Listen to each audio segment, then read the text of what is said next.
Trackhouse Racing is among the organizations that are looking to expand in 2025, and Kyle Busch calls out the short track racing and the short track package. What's going on, guys? It's Daniel, and welcome back to the video. We got some Nascar and other motorsports stories discussed here today on the channel. Let's go ahead and just jump straight into those really quickly. First, going to talk about Bumper That Deliver, as it was announced on Friday that Bumper That Delivers will sponsor Joey Gase at Michigan. This is a really good partnership. Obviously, we know the story of what happened at Richmond. It's really awesome and pretty incredible to see that Bumper That Deliver is going to sponsoring Joey Gase at Michigan later this year. We're wondering if there was going to be something that comes out of this. I think it's pretty awesome and nonetheless pretty awesome and great to see that Bumper That Deliver will be sponsoring Joey Gase at Michigan.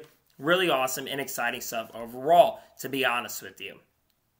And now we're going to head on to the next story of today's episode, as we're talking about Lucas Oil. As it was confirmed on Friday that Lucas Oil is going to sponsor Kyle Busch for multiple races in 2024. They, of course, sponsor him in the most recent race at Martinsville. I think they're going to sponsor him in Michigan. And I think there's another race at Talladega later this year that they are going to sponsor him. Lucas Oil has had a loyal partnership with RCR for a very, very long time, and they, of course, sponsor Kyle Busch when he picked up his first win in RCR last season. It's really awesome and good to see that we will see Lucas Oil continuing to work with Kyle Busch and work in Rich Schultz Racing throughout the 2024 season. Really exciting, awesome stuff overall, to be perfectly honest with you.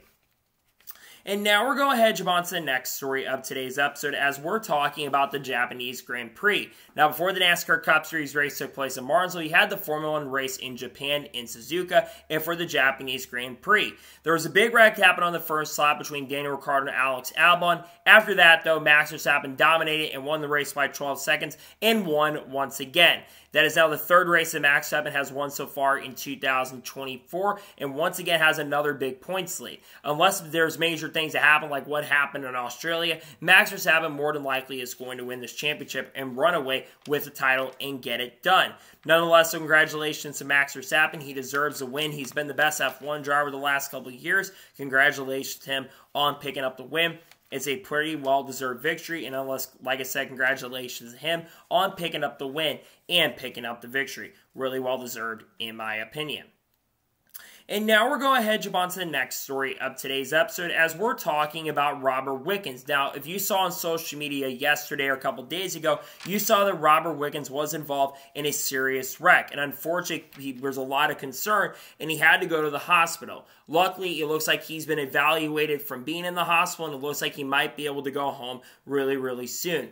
This is really, really good news to hear. Obviously, a really scary situation that happened over, I think, in Germany, if I'm not mistaken, at Nürburgring. I think they were racing at Nürburgring, and unfortunately, there was a very scary wreck that Robert Wickens was involved in. But it sounds like Robert Wickens is in good spirits, and hopefully this means he can go home really, really soon. You're always concerned about serious situations like that. Hopefully, he is okay and can be back home really, really soon. Hopefully, he is all good to go pretty soon. And now we're going to head on to the next story of today's episode, as we're talking about Hendrick Motorsports. Now, we already did the NASCAR Cup Series race review from Martinsville, but with Hendrick Motorsports winning at Martinsville, they were able to win on their 40-year anniversary of when they won their first race. That first win coming in Martinsville in 1984, when Jeff O'Dine was able to pick up the victory. Everyone knows the history of Hendrick Motorsports. If they don't win that race in Martinsville, Hendrick Motorsports is no longer around today. And for them to go out there and win that race, and today and do it in 1-2-3 fashion, see William Byron win, Kyle Larson finished second, and Chase Elliott finished third, it was a pretty incredible feeling for Hendrick Motorsports. It is an amazing accomplishment for them, and again, congratulations to them on getting it done. They absolutely deserved the win. They were the best team overall throughout the day. They led nearly half the race, and they now have 29 wins at Martinsville, which is pretty incredible. The next time they win, it'll be the 30th win for their organization, which will become the first organization to have 30 wins at a single track. Congratulations to them on winning in their 40th anniversary. Really awesome and exciting stuff overall. Congratulations to them on getting it done. It is an amazing accomplishment. And now we're going to head on to the next story of today's episode, as we're talking about Conor Zillich. As on Saturday, after the Xfinity race had concluded, Conor Zillich was able to win the Cars Tour race at Hickory Speedway, picking up, I believe, his second career Cars Tour win. Conor Zillich has already had an incredible year so far. in 2024. He, of course, won the 12 Hours of Sebring about a month ago in the LMP2 class and also won the Rolex 24 earlier this year as well. And now he has multiple Cars Late Model Tour races and has already made his Truck Series start. While he didn't win his Truck Series debut, he was able to finish 4th. There's a lot of hype around this kid. He's got all the potential in the world to one day be a NASCAR Cup Series champion. He has said this publicly that he wants to be the youngest Cup Series champion ever. And the more wins he can get, the more of a better opportunity that is going to come his way. Congratulations to him on doing this. This is an amazing accomplishment for him, and for him to continue to win as much as he is absolutely the real deal. He's winning on road courses and winning on ovals as well. Congratulations to him on winning at Hickory. A really awesome and amazing accomplishment for him overall. And now we're going to jump on to the next story of today's episode as we're talking about Carson Quiffa. As Carson Quiffa made his Xfinity Series debut yesterday or 2 days ago when you're watching this and was able to finish 4th in his NASCAR Xfinity Series debut. Carson Quiffa had a very impressive and great debut. He ran top 10 pretty much all night long, and there were times where Carson had the fastest car out on the racetrack and was able to get the second best finish at Junior Motorsports has so far this year and is now one of only 2 drivers that has a top 5 with Junior Motorsports this season. It's unclear if Carson Quiffa is going to run any more races throughout the 2024 Xfinity season, but if I was Dale Jr. and I'm looking toward the future of how well Carson ran, I would be giving Carson Quiffa a call and giving him an opportunity, considering that Carson drives for the late model program and Mason Diaz got an opportunity to drive for the program, by the way, at Hickory. I think that if you're Carson Quiffa, though, you're probably going to be in the short list of people that could be driving in the Xfinity Series full-time next year. Nonetheless, a very impressive run for him, and congratulations to him on finishing 4th. A really great run and a fantastic run overall for Carson Quiffa, to be honest with you. And now we're going to jump on to the next story of today's episode as we're talking about Brody Ceci. As it was just announced about an hour ago that Brody Ceci is going to be making his supercars return with Erebus Motorsports. For those who have been paying attention to what's been going on, Brody Ceci at the start of the year was supposed to drive full-time for Erebus Motorsports, but at the time there was a little bit of a flaw that was going on. There was a lot of speculation that it was due to money, and funding was a big reason why. They also lost Coca-Cola as a sponsor. A lot of people believe that Coca-Cola left a little bit because of the feud that was going on. Obviously, Brody Ceci being a defending champion, he now can go there and try to win a championship once again, but it's probably going to be a little more difficult now to get that done. But it is good to see that Brody Ceci is going to be making a return. Brody is a very, very talented driver, one of the best in supercars history right now, and he's a very young driver as well. This also could open up the opportunity for him to return to Erebus. He could come to NASCAR now and drive for RCR if the opportunity becomes available. But I'm glad to see things have been figured out and things have been fixed between both entities, and now hopefully that this means that Brody Ceci can go out there and compete for wins, because I think a lot of us want to see him compete. Hopefully, this issue has been resolved so that he can get back out there and race. Nonetheless, good to see that he is officially back, and hopefully he can do better with the team this season. And now we're going to jump on to the next story of today's episode as we're talking about Hailie Deegan. Now, I did a video talking about her performance in yesterday's race in Xfinity, and Hailie Deegan was able to finish 18th at Martinsville yesterday. She was involved in a wreck early with Brendan Poole. Brendan Poole just dumped her for whatever reason. It seemed like he got a little bit tight off the corner, went up the racetrack, and got into Hailie Deegan. Unfortunately, Kyle Weatherman got nowhere to go, and she got a lot of damage. And I thought, oh God, here we go. She's probably going to fall out of the race. But she stayed in contention for at least to be on the lead lap, and then she was able to get up inside the top 20, which for her, that's only your second top 20 finish so far this year. She needs to have good runs going forward so she's not falling out of the owner's points going forward, because I think a lot of people have a lot of high expectations for her this year, and they want her to perform, so maybe in the future she can move up if she does well enough. Hopefully the good performances continue. We are going to Texas where, to be fair, in the Truck Series last year, she did finish in 6th. So maybe that could lead her to running really good. Hopefully she can have a really good performance and have a solid run with the team. She needs to have good runs going forward so that she can stay in this series. She's had a couple top 20s now. Hopefully things can be better so she can make every single race going forward into the future. And now we're going ahead, jump on to the next story of today's episode as we're talking about Daniel Dye. Now, if you saw on Twitter, I saw this on Twitter after the NASCAR Truck Series race, but apparently Daniel Dye was having really bad radio communication with Kevin Hamlin. And Kevin Hamlin, who's been a veteran spotter for many, many years, was very unhappy with Daniel Dye on the radio. And I think he was threatening to quit working with Daniel Dye because of that. Obviously, Daniel Dye is a driver who, in my opinion, has underachieved the last couple of years and is someone that's already been in trouble in multiple ways up to this point. And for Daniel Dye to have bad radio communication with his spotter, basically telling him to kiss my ass is what I saw, which, by the way, that is absolutely ridiculous that you're telling your spotter that. And Daniel Dye was one of the most over-aggressive drivers in the Truck Series race on Friday night. So for him to get pissed off at his spotter, I think that's uncalled for and completely unacceptable. And that's something that he needs to clean up if he's going to stay in the sport long term. It's a shame to see this. I really hope there's no more tension, but I wonder if Kevin Hamlin is going to stay working with Daniel Dye going forward, or if he's going to leave. Because, again, we've seen Kevin Hamlin leave the spotting post for Natalie Decker, because Kevin Hamlin and Natalie Decker, after Bristol, I think Kevin ended up leaving Natalie Decker after that incident. So I really hope that there's no more issues between both of the parties. It's a really frustrating situation on hand, and nonetheless, I'm not shocked to see it. Daniel Dye seems to be a little bit of a spoiled brat to some people. I don't know why he was mad at Kevin Hamlin. I really don't understand it, and I really don't get it. But again, I'm not entirely shocked or surprised to see that he was really pissed off and upset about it. Did not really shock me, to be honest with you.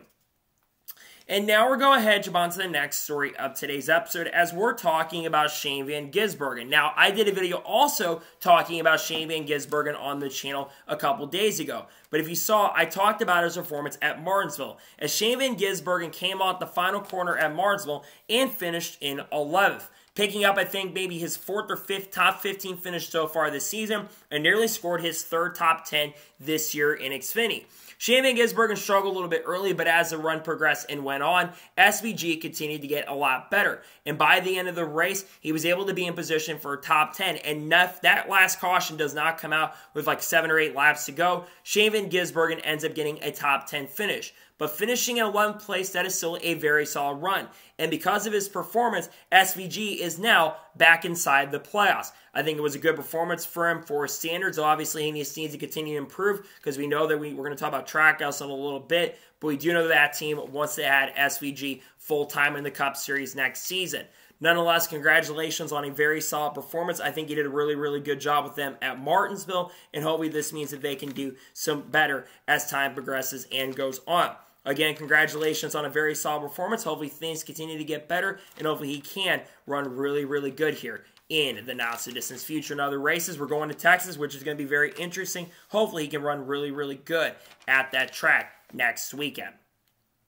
And now we're going ahead, jump on to the next story of today's episode as we're talking about broadcast. Now, if you were on Twitter yesterday, you saw Ryan Pisana call out the broadcast for NASCAR on Fox. Basically, in every single race for the Cup Series, the Xfinity Series, and Truck Series, they missed last lap wrecks. One of them involving Timmy Hill, which we're going to talk about a little bit later in this episode. There's also a last lap wreck that took place between Ryan Ellis and Riley Herbst, among other drivers, and they end up missing the last lap wreck. And they never interviewed anybody, by the way, that was involved in that wreck. They basically just moved on from him, say, hey, here we go. Here's your broadcast that is coming to an end. And then during the Cup broadcast tonight, they missed the last lap wreck.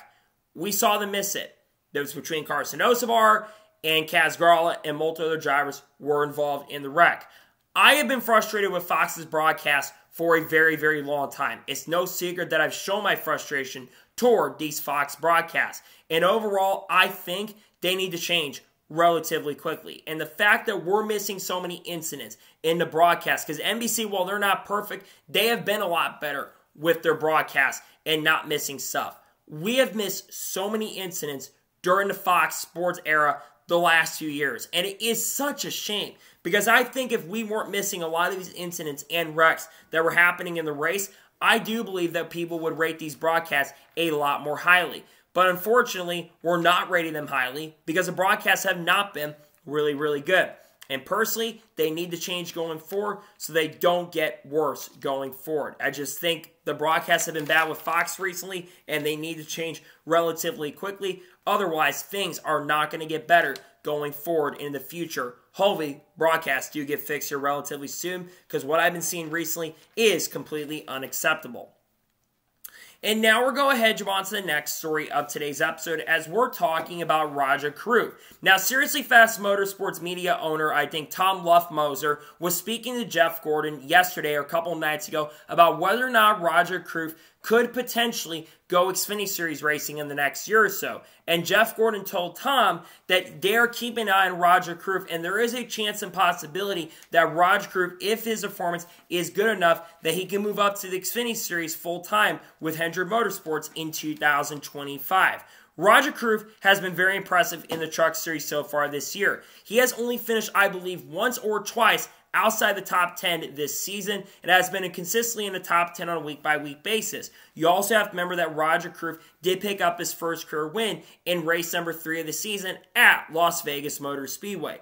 I do expect that Rajah Caruth is going to get better as the year goes on, and there's been some rumors that maybe he can make some Xfinity Series starts later this year with the 17 car. And especially with how much Hendrick Motorsports really likes Rajah Caruth, I think that they're working to try to get Rajah Caruth eventually full-time in Hendrick's program in the Cup Series. Depends on other drivers with their contracts, because William Byron's in the 24 at least through 2025, and there's a couple other drivers that have contracts set at least through the next few years. But I think eventually they want to move Rajah Caruth up the Cup. And Rajah's got the talent and the capabilities to do that, because Alex Bowman's only under contract right now through 2026. So I really hope that Rajah gets a chance and opportunity next year to move up to the Xfinity Series. I think he would be really good in Xfinity, and I think he would be a serious threat and a serious contender. So hopefully he gets a chance and opportunity, and we'll see if that does happen, and maybe we'll see him move up to Xfinity next year full-time with Hendrick Motorsports in 2024.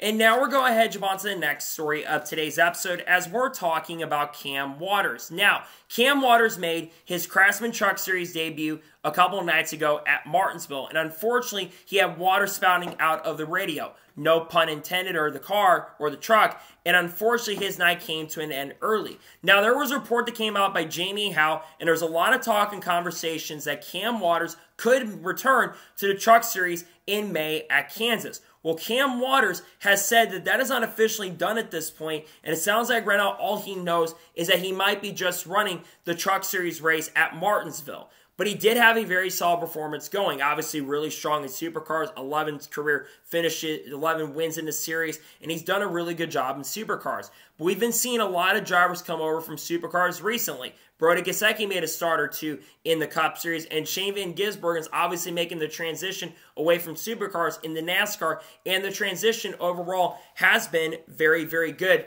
so far up to this point. I think we've seen some good moments from these drivers, and I do believe that Cam Waters could make some more starts in the future. It does sound like that he is going to make some more starts here relatively soon. I like Cam. I like his enthusiasm. I like his assignment about racing in the series. And in general, I think he's done was doing a phenomenal good job, was in the top 10 at one point. We will see if he does, in fact, end up running at Kansas Speedway. We'll have to kind of wait and see how things play out, but it does sound like there is a chance and possibility that Cam Waters might be making his return to the Truck Series in May at Kansas. I really hope it does end up happening, because I would love to see Cam Waters get the chance and opportunity to race in the series once again.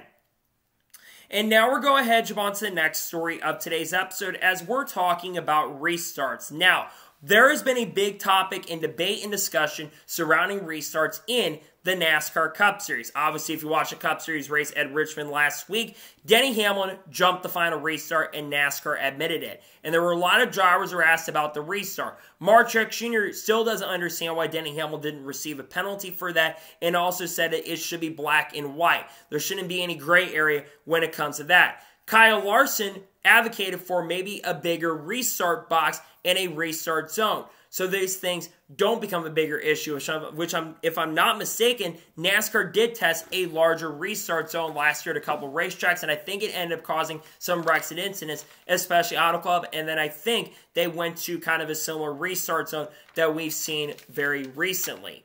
And then obviously we've seen other drivers talk about it. Brad Keselowski commented on it. I think Kyle Busch commented on it. Ross Chastain kind of commented on it. And we saw a lot of other drivers make comments on the restart zone. To me, when we talk about restarts, there is a clear line they are supposed to go. And Denny Hamlin clearly jumped the restart. He did. There's no denying that. And the fact that there's debate saying that Denny didn't jump the restart completely blows my mind.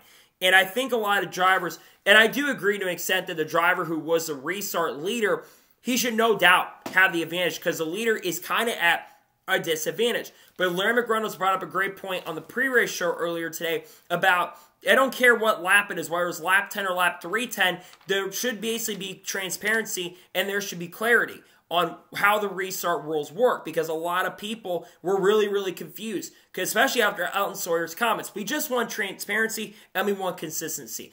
That's all we want.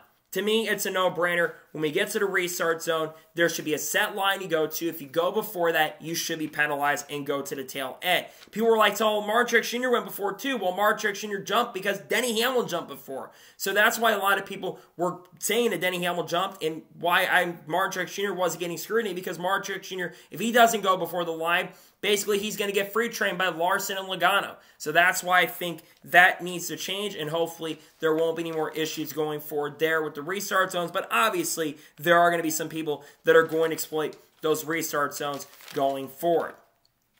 And now we're going ahead, jump on to the next story of today's episode, as we're talking about Austin Hill. As it was announced on Friday that Austin Hill will be driving to 33 for Richard Childress Racing for 4 races in the Cup Series in 2024, with his first start coming this weekend at Texas Motor Speedway. There were a lot of rumors circulating that the 33 car was going to be coming back for select number of races this year. A lot of people believe they're going to run around 6 to 7 NASCAR Cup Series races in 2024, and their first start is going to be at Texas Motor Speedway.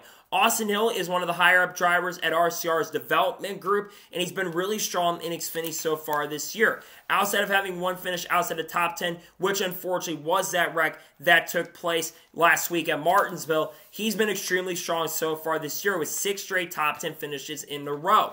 In Austin Hill, a lot of people do believe that the reason he's getting these select Cup Series starts is so he can prepare for when Austin Dillon does retire, because a lot of people do believe that Austin Dillon could retire in the not-so-distant future. There is a possibility that Austin Dillon could retire at the end of 2024, what some people believe, but I believe it's going to be at the end of 2025, because Austin Hill does right now have a contract at least through 2025 in the Xfinity Series, so he's not going to get jumped up. But Austin Hill is going to be around 30 years old.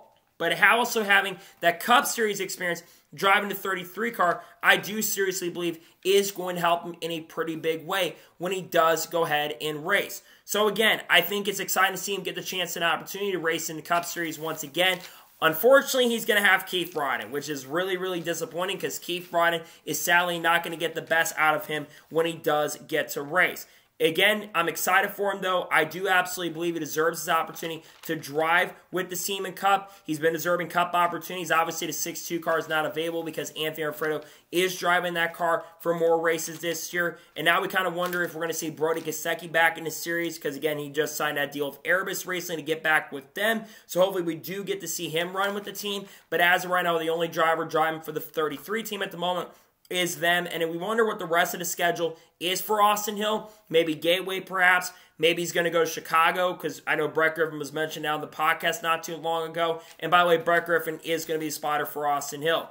So nonetheless, I'm excited for Austin Hill to get the chance and opportunity to race in Cup, and maybe, just maybe, if he does well enough, especially if RCR can get a third charter, maybe, just maybe, we could see Austin Hill go ahead and jump up to the Cup Series full-time next year. We'll see what happens, and we'll see if he can get the chance and opportunity to do that in the not-so-distant future.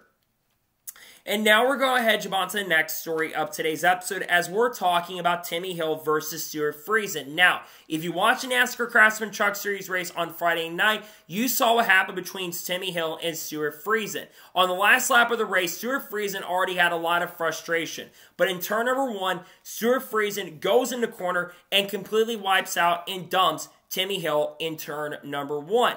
After the race concluded, Timmy Hill went up to confront Stewart-Friesen, and this is something that's kind of uncharacteristic for Timmy Hill, but Timmy Hill was very mad and frustrated with Stewart-Friesen. And Stewart-Friesen basically just was like, you know what, I'm going to let him say what he needs to say. He didn't really comment. He said, you're absolutely right on a lot of things he said.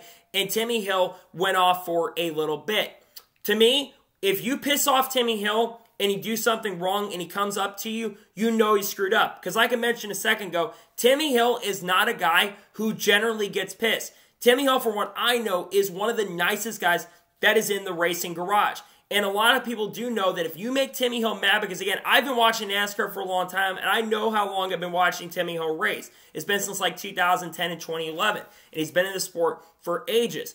So for him to get pissed off like that, like I said a second ago, you absolutely know that you really screwed the pooch and you really screwed the bed. And hopefully this doesn't lead to a feud between both these guys, because even after he was interviewed, Timmy Hill basically said that he lost all respect for him, or lost a lot of respect for Stewart-Friesen for that. For a guy that's been complaining, that being Stewart-Friesen, for getting raced hard, he just wrecked Timmy Hill. And a lot of the drivers that were wrecking a lot of the younger competitors were older drivers and champions of the sport. I 100% agree with Timmy Hill's frustration. He had every right to be upset and pissed off about that, and I'm not shocked or surprised to see that Timmy Hill was mad at Stewart-Friesen for that. Again, like I said, if you piss off Timmy Hill, you know you screwed the pooch inevitably. So disappointing to see, too. It really sucks to see that, you know, Stewart-Friesen got yelled at for that, but Stewart-Friesen's the guy that tried to confront Nick Sanchez a couple weeks ago, and then he got told and voted in his place by Timmy Hill, which I think was absolutely right, considering the fact that he absolutely earned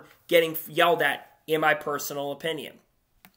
And now we're going ahead and jump on to the next story of today's episode, as we're talking about Trackhouse Racing. Now, it was reported by Adam Stern on Friday that a NASCAR stock car from Trackhouse will do an exhibition lap around Circuit Americas next Saturday following MotoGP qualifying. And according to Adam Stern as well, there's going to be photo ops that are going to take place after this takes place. What does this mean? Well, this could mean a couple things. One, this could be a demonstration showing the possibility of Project 91 coming back once again. Justin Marks has not ruled out the possibility in recent years that he could bring Project 91 back in 2024. But what I think this more than likely is potentially another Garage 56 entry, with Trackhouse doing it instead of Hendrick Motorsports. The original Garage 56 entry, which ran last year at the Le Mans 24 Hours, was able to finish, I believe, inside the top 30 and 40, I should say, and was at times running inside the top 30 before mechanical issues take them out of potentially getting a top 30 in the race. So they were able to still finish inside the top 40 and were able to complete the event despite being many, many laps down in the race. Trackhouse Racing is, of course, the second biggest Chevrolet team in NASCAR currently in the moment outside of Hendrick. And they are the biggest team outside of Hendrick Motorsports and the most well-known organization. And obviously, Trackhouse Racing has been expanding their global presence in recent years. Now, who could they get to drive behind the wheel? I think NASCAR is going to be going on during that time. There's going to be no off weeks when the Le Mans 24 Hours happens this year. So, obviously, they're going to have to get other drivers. Maybe they get SVG perhaps, but I don't think Shane Van Gisbergen is going to be available for that. Maybe they go get someone like Jenson Button, perhaps. I know Jenson Button's working with the Porsche Penske program potentially this year in the World Endurance Championship. Maybe they get someone out of retirement like a Carl Edwards possibly. I know Carl Edwards had talked to Justin Marks in recent years, so maybe that could be a possibility. Maybe they get like Kurt Busch out of retirement to run. I don't think that's going to happen though, but it's going to be very interesting to see what this could lead to. I think it's really cool to see though that they are going to be bringing a demonstration car out. I love this. I think it's pretty phenomenal that they're doing this, and I think it's pretty cool to see Trackhouse is going to have a demonstration car at Circuit of the Americas as they continue to expand their global presence. They obviously want to run an IndyCar team in the future, and maybe they're going to open up the possibility of running in IMSA or maybe even other series in the not-so-distant future. But I do think it's cool to see that Trackhouse Racing is going to be running an exhibition laps around Circuit of the Americas next week or this week by the time you all are watching this. And now we're going ahead and jump on to the next story of today's episode as we're talking about Tommy Joe Martins. Now, if you were on social media last night after the NASCAR Xfinity Series race, you saw Tommy Joe Martins show a really badly wrecked Ryan Ellis. And Tommy Joe Martins was justifiably very upset and pissed off after the race. He called out the lack of respect in the lack of racing etiquette in the NASCAR Xfinity Series. And I think he also, like Ryan Pisana did, he called out the Fox broadcast as well. I 100% agree with Tommy Joe Martins when it comes to the racing etiquette in these lower series. The Truck Series has definitely cleaned up a lot of their issues, but we all talked about how bad the racing etiquette had been in the Truck Series in the last couple of years. And it seems like some of that negative racing etiquette has been starting to transition its way up into being in the NASCAR Xfinity Series as well. And unfortunately, a lot of the racing that we did end up seeing was kind of turning into a bloodbath and was kind of turning into a little bit of a mess, which is kind of a shame in all honesty, because I think the Xfinity Series racing etiquette has always been pretty good at times. But it seems like, especially at the end of these short track races in Xfinity, it turns into complete bloodbaths. We've seen this many, many times. You go back to the end of the Xfinity Series race last year in Martinsville, we saw Austin Hill and Sheldon Creed basically wreck each other. We also saw a feud between both of them. We saw 2 years ago at Martinsville for the championship race, you saw Brandon Jones get completely taken out by Ty Gibbs on the last lap of the race. And we've seen these races turn into complete bloodbaths at the end, because a lot of these drivers go out there trying to fight like it's the last lap. And it's not even just the end of these races. Sometimes I'll go watch some of these Truck Series races or the Xfinity Series races, and it's just a lack of respect on the racetrack. And honestly, these younger drivers that race in this series, they need to learn how to race with a lot more respect on the racetrack, because the etiquette has gotten worse over the last couple of years. We criticized the Truck Series for the longest time, and I do feel like that we're starting to see them clean that up just a little bit. But currently at the moment, the racing etiquette in Xfinity needs to get cleaned up. And I agree with Tommy Joe Martins 100% that if these guys continue racing like this and they continue wrecking, it's only going to cause more problems going forward down the road. So I really hope they do clean it up here relatively soon with the racing etiquette and the lack of respect, because otherwise, if they don't clean it up, things are only going to get worse. So hopefully it gets fixed going forward, and hopefully drivers can start racing with a lot more respect in Xfinity, because there's a lot of drivers in these cars that bring a lot of funny, but they don't have the greatest amount of respect and talent behind the wheel. So I really hope that it changes really, really soon, because right now the etiquette in the racing has not been great in recent years. And now we're going ahead and jump on to the next story of today's episode, as we're talking about Marcus Smith and Denny Hamlin. Now, if you're on social media on Thursday evening around midnight Eastern Standard Time or 1 a.m. Eastern Standard Time, you saw the feud between Denny Hamlin and Marcus Smith. Denny Hamlin criticized the Sonoma repave after there were issues that came up around the repave where the track seemed like they basically were cheapening out on the product to get the repave done. Marcus Smith sent a lot of childish comebacks. Denny Hamlin then sent his, and then Marcus Smith tried to finish it. And then in the morning, both of them deleted their tweets. And Denny Hamlin basically apologized for his actions and said it was very unprofessional the way he and Marcus Smith acted. Denny Hamlin spoke to the media on Saturday, and he said that how he acted on social media on Monday, or Thursday, I should say, was very, very unprofessional and not the way how things should have gone. The reason he said, though, that he was very frustrated and pissed about the situation was because there's been a lot of negotiation issues going on.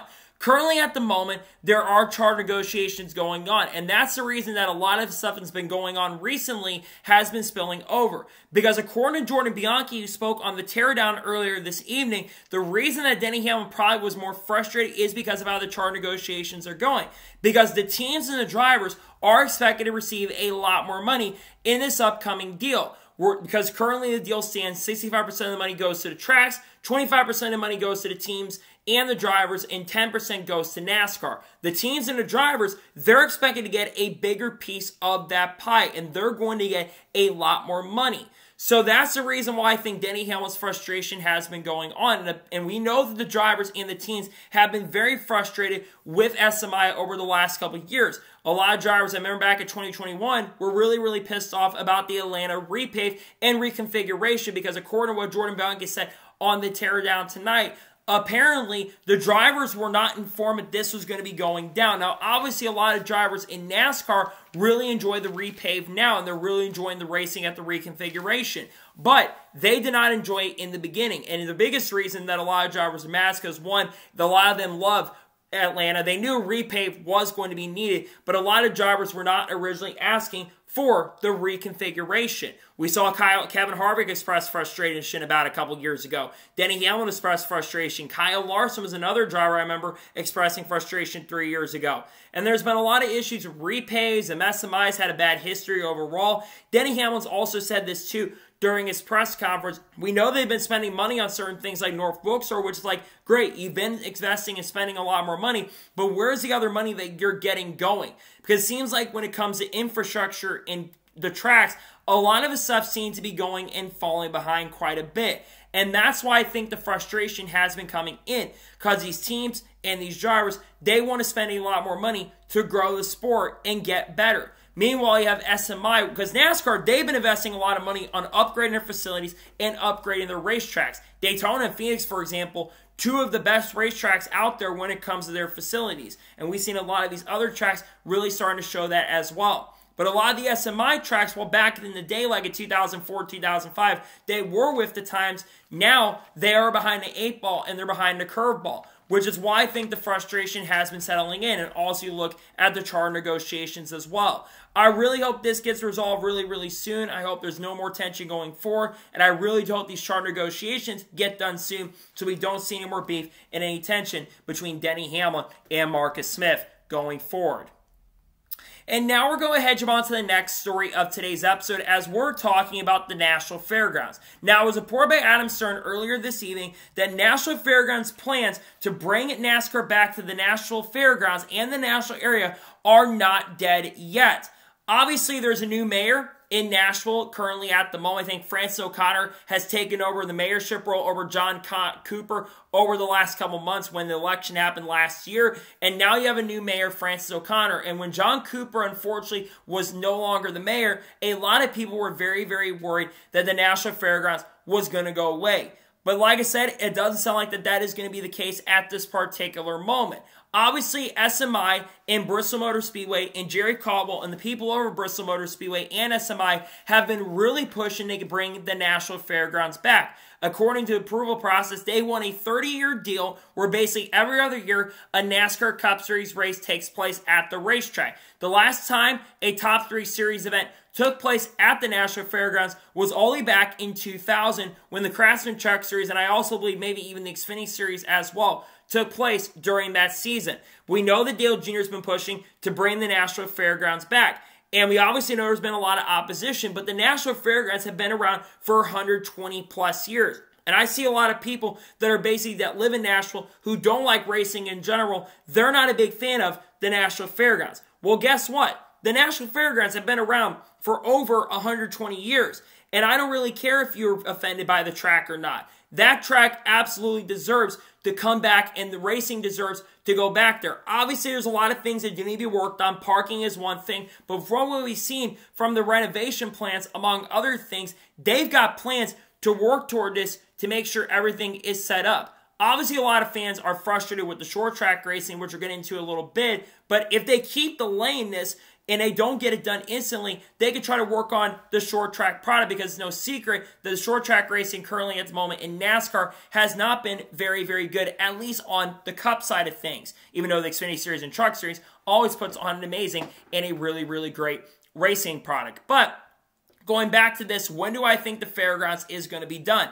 Honestly, I keep thinking it's going to get done every year, and I think it'll be done eventually. My prediction is if they can get it approved by the end of 2024, the earliest I could see them racing is 2026. Because as much as it would be really cool to see the Fairgrounds come back relatively soon, there's still a lot that needs to be done in order for the track to be absolutely ready.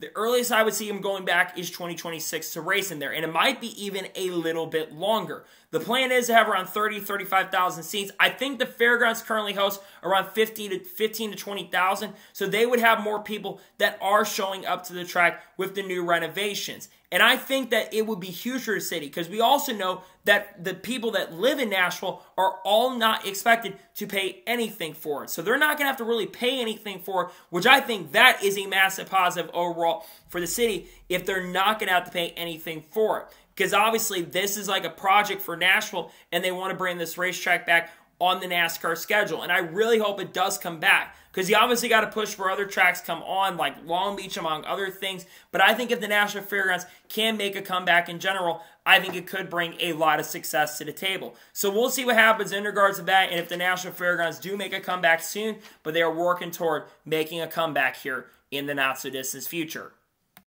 And now we're going ahead and jump on to the first of two major stories of today's episode, as we're talking about Kyle Busch. Now, Kyle Busch was being interviewed by the media during media days yesterday and was being asked by Nathan Solomon and many reporters in the industry about the short track package. And Kyle Busch just straight up called out the short track package. He says he didn't think we could make it worse, but by golly, we did. And then he was asked what the solution could be to fix the problem with the short track package. He said, we all know what could fix the short track package instantly, but NASCAR for some reason will not do it. And obviously it's because of money.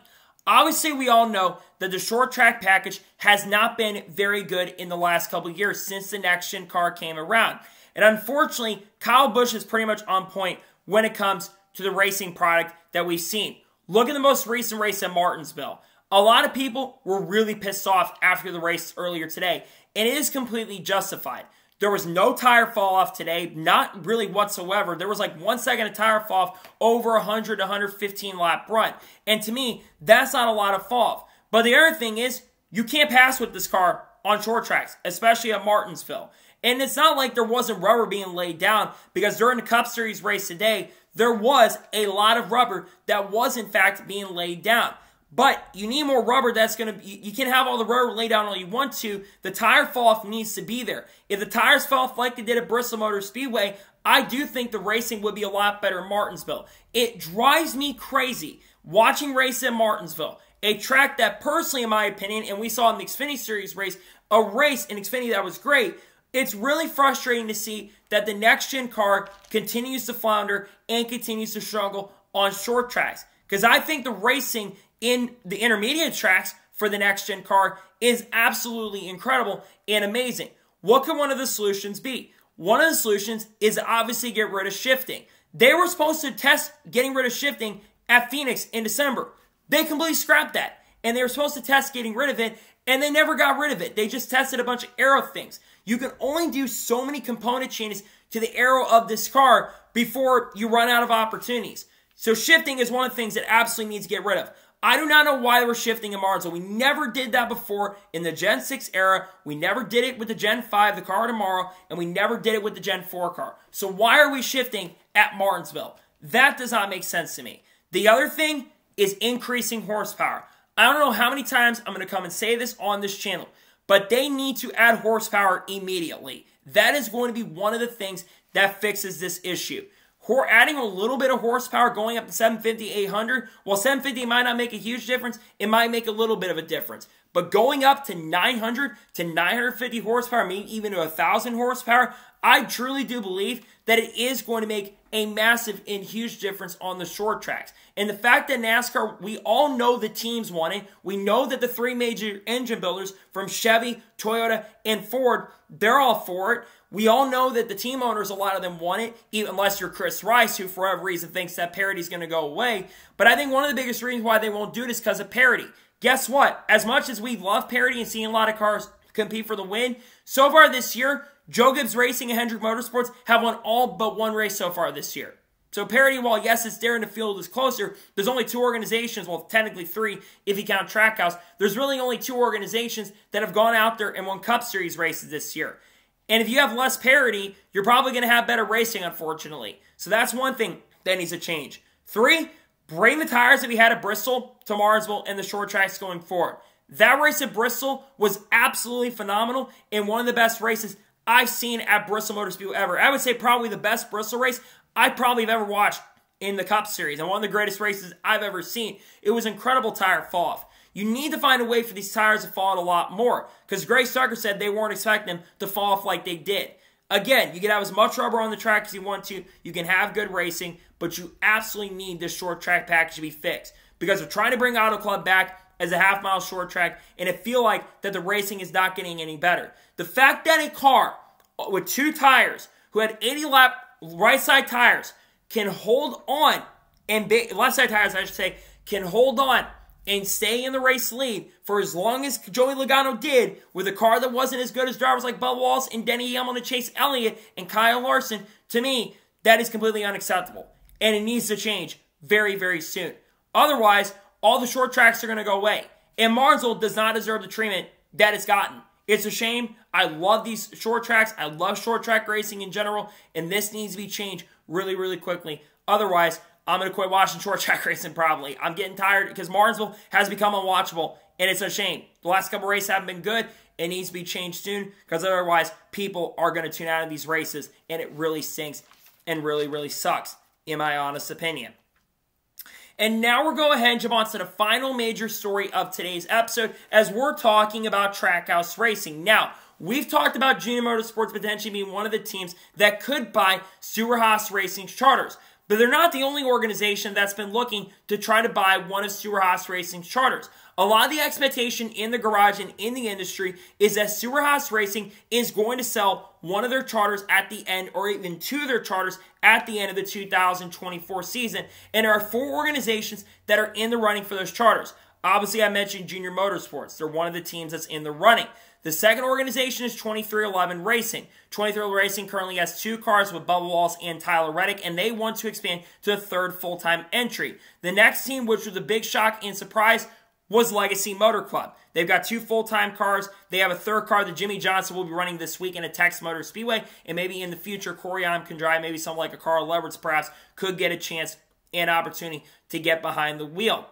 But the other team is Trackhouse Racing. It is no secret that Trackhouse Racing absolutely wants to expand their program from 2 cars. And the big reason why Trackhouse continues to get mentioned is because of the fact that Trackhouse currently has 5 drivers that are under contract in their organization, but they only have 2 charters at this moment. You have Ross Chastain driving the 1 car. Ross Chastain, he's not going anywhere anytime soon. He's gotten 4 wins over the course of the last 2 1/4 seasons, and Chastain's shown some pretty good pace and speed so far in 2023. Despite the fact he's like 10th or 11th in the standings, he's been up front a lot more consistently to start 2024. Then you have Daniel Suarez. Daniel Suarez, this is a contract year according to Justin Marks. And Daniel Suarez currently is 18th in the regular season standings. Without that win right now, he would not be in the playoffs. He needs to be a little more competitive than he's been. And he starts scoring some stage points if he's going to keep the seat. But Justin Marks really likes Daniel Suarez. And the one thing that really helps Daniel Suarez's case is that he does bring quite a bit of sponsorship and quite a bit of funding from Freeway, from Coca-Cola, and other companies working with him that could help Daniel Suarez stay. That win probably saved him a job. I'm not sure it would be in the 99 car. Then you have Shane Van Gisbergen. Shane Van Gisbergen, a lot of people do believe with how well he's been performing in Xfinity so far, many are expecting that SVG is going to move up to the NASCAR Cup Series full-time next year. And they're going to need a charter from an organization.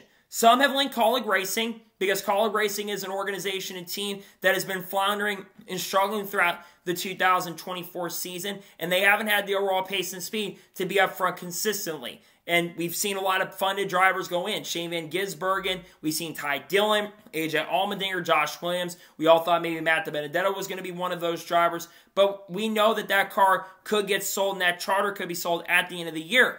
And Trackhouse has a pretty big partnership with Colleague Racing. So I would imagine that that 16 charter could be on the chopping block at the end of the year. And that could go to Trackhouse Racing for SVG.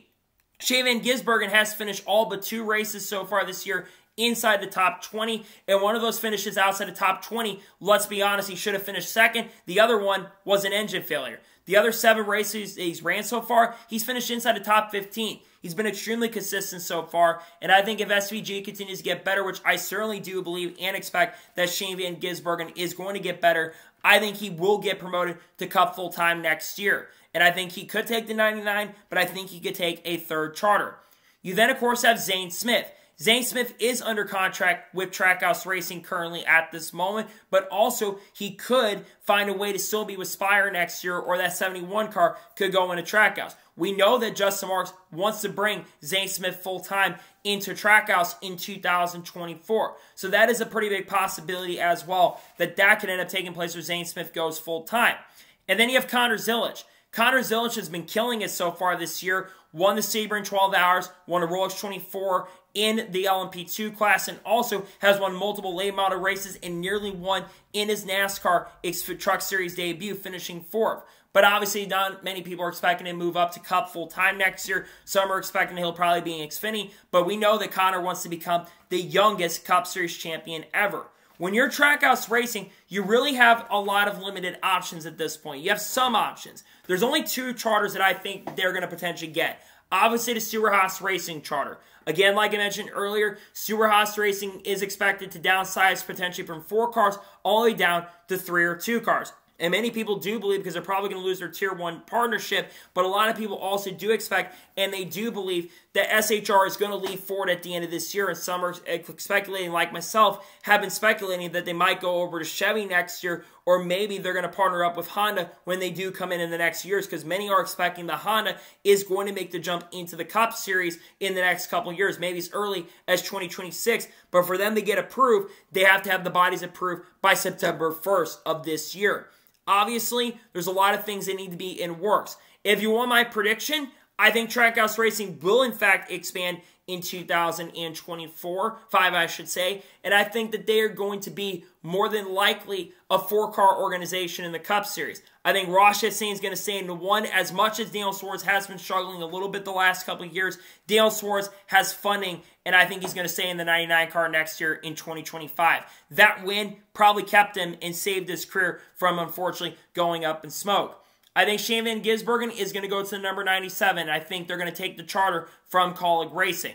And then finally, you, of course, do have the number 71. That's going to be a Trackhouse car. I think Spire, we know that they're kind of big in the charter market. I think they're going to hand off the Spire charter over to Trackhouse. So that's my prediction for 2025 on that front. I think Trackhouse is going to make some pretty big moves this offseason, and I think they're going to have a couple more drivers on their Cup Series program, and Suarez and Chastain are going to stay in 2025. That is just my prediction, though. So, that is given today's NASCAR news video. I want to thank you guys for watching. Please subscribe to the channel, notifications on, so if I win a video, it does go live on my channel. Follow me on Twitter, Facebook, and Instagram, and support my Patreon as well. Let's go to some below that and comment your thoughts below on today's episode. Well, who do you think is going to drive for Trackhouse next year? Let me your thoughts in the comments below. And do you agree with Kyle Busch's comments? Let me your thoughts in the comments below.